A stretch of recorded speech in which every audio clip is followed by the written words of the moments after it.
Hello everyone, welcome to day 24 of the June Lead Code Challenge, and today's question is out of boundary paths. In this question we are given a grid of size m cross n that represents a football field. Also we are given the initial position of the ball, that means its starting row index and starting column index. Apart from that, we are also given that the number of maximum moves that a ball can take or is allowed to take. Given these constraints, we need to return the max number of paths the ball can move out of the grid. We need to return this count. And if it becomes larger than very large, we need to perform modulus of 10 raised to the power 9 plus 7 operation on that. So let's try and understand this by an example that is specified in the question. If the ball is given at this particular index and we have a grid of size 2 cross 2, what all the number of ways in which this ball can be thrown out, provided you can only do at max 2 moves. Since it is stated at max 2 moves, you can do a single move or a double move. So if you perform a single move, it is thrown out like this and it is thrown out like this. If you perform double moves, 2 moves, it can be thrown like this, it can be thrown like this, it can be thrown like this, it can be thrown like this. The total count becomes 6. So without much ado, let's look at the presentation that I have created for this. Out of boundary paths, lead code 576. And let's try to draw a pictorial representation of the question. Given n, m, max move, starting row, starting column, return the maximum number of paths to move the ball out of the grid that we can achieve. And this is the same example that I just explained. If the ball is placed at this particular index, it can move out of the field in total of 6 ways, provided the one way is to perform a single move, so it goes directly out like this.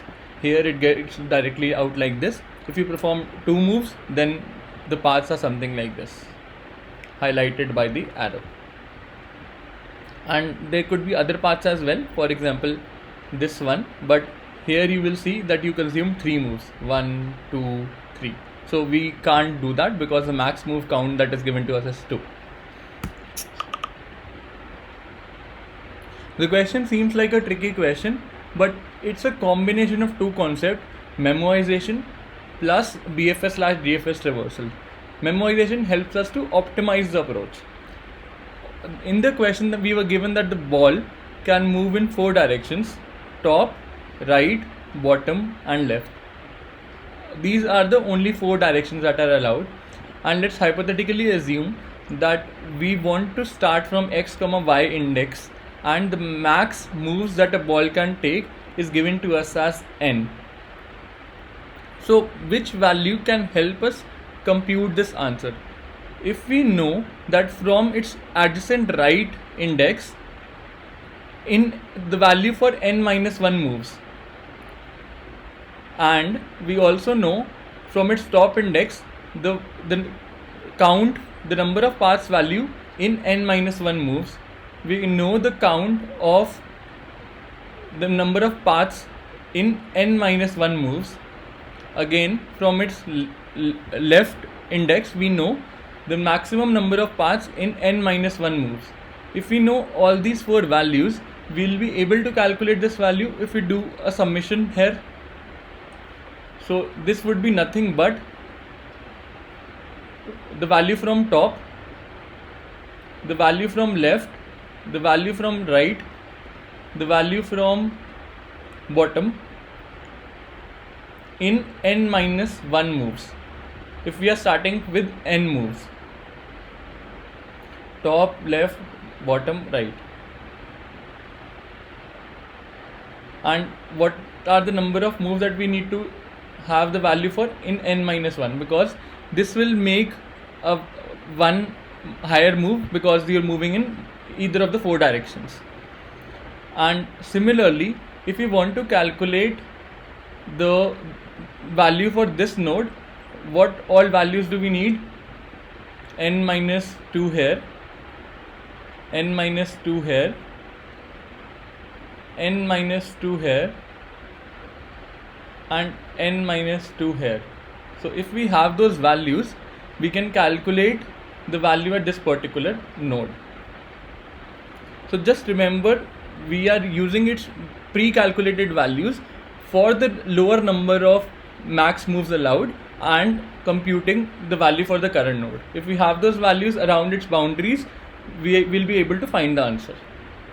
Also, how do we know we have found out a successful path if the ball goes out of the boundary? And what would be the conditions for that? I turns out to be lower than 0, or j turns out to be lower than 0, or the ith index turns out to be equal to the maximum number of rows that are allowed, or the jth index turns out to be equal to the maximum number of columns that we have. If we reach any of these 4 conditions, we get to know that we have crossed the boundary. Just remember these 2 points: the crossing boundary condition and the logic for calculating the value at a particular index provided n minus moves are given to us. And we have previously computed the answer for lower n minus 1 moves across all its 4 neighboring directions: up, right, left, bottom. And let's move on to the coding section. I'll explain the way how to go about the algorithm there. The first thing that I've done here is to define a memoization array in 3 dimensions: one for the x coordinate, one for the y coordinate, and the third one for the moves coordinate, because we want to calculate for every index starting from the 0th move allowed up till the max moves allowed. And I define a modulus value as integer. Here I have initialized my memoization array to m plus 1 into n plus 1 into max move plus 1 size. And I have defined a helper method which is basically performing a DFS approach and using the memoization technique internally. Let's try to understand this helper method. It accepts 5 parameters: the grid size m and n, the max move value, and the starting row coordinate, the starting column coordinate. In case my max move value turns out to be lower than 0, it's one of the corner cases, I simply reject it and return 0 from it. If my coordinates, the current coordinates that I am, the row and the column value, if it turns out to be outside the boundaries or on the boundaries, I simply return 1 from it, because that counts it for one possible path. This is actually nothing but is less than 0, and column here is again less than 0. So this is the boundary condition. And at boundary condition, what value we need to return? 1, because that makes up for one possible path. Then I go and check in my memoization array if I have ever pre-calculated the value in the past or not. If I have done that for the current max move allowed, I return that. Otherwise, I go and take a variable that stores the total value. I search in my leftmost coordinate. Here I pass in the leftmost coordinate, row comma column minus 1. Also I reduce the max move count by 1. Similarly for the right state as well, and I reduce the max move coordinate by 1, and I increase the column value by 1, row remains the same. For the upper underscore max move reduced, again max move get reduced by 1, and I reduce this time the row index by 1 and the column index, because that corresponds to the upper value. For the down, I increase the row index by 1, max move again gets reduced by 1.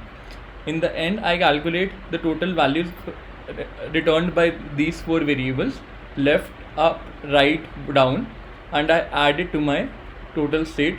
Also don't forget to perform the modulus operation, that is very important. I store it back in my DB array and return the answer. Let's try this up.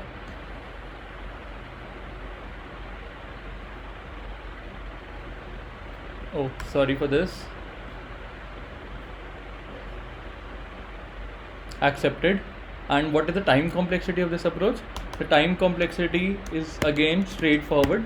The size of the DP array that we have created, order of n into m into max moves. Similarly, the space complexity is also the same, n into m into max moves. And people call this a very difficult question, thinking that it's a 3D DP question. So don't be afraid of it. It's again on the very similar lines that we have been doing in the past. I hope you enjoyed today's session. If you did, please don't forget to like, share and subscribe to the channel. Thanks for watching it and have a great day ahead.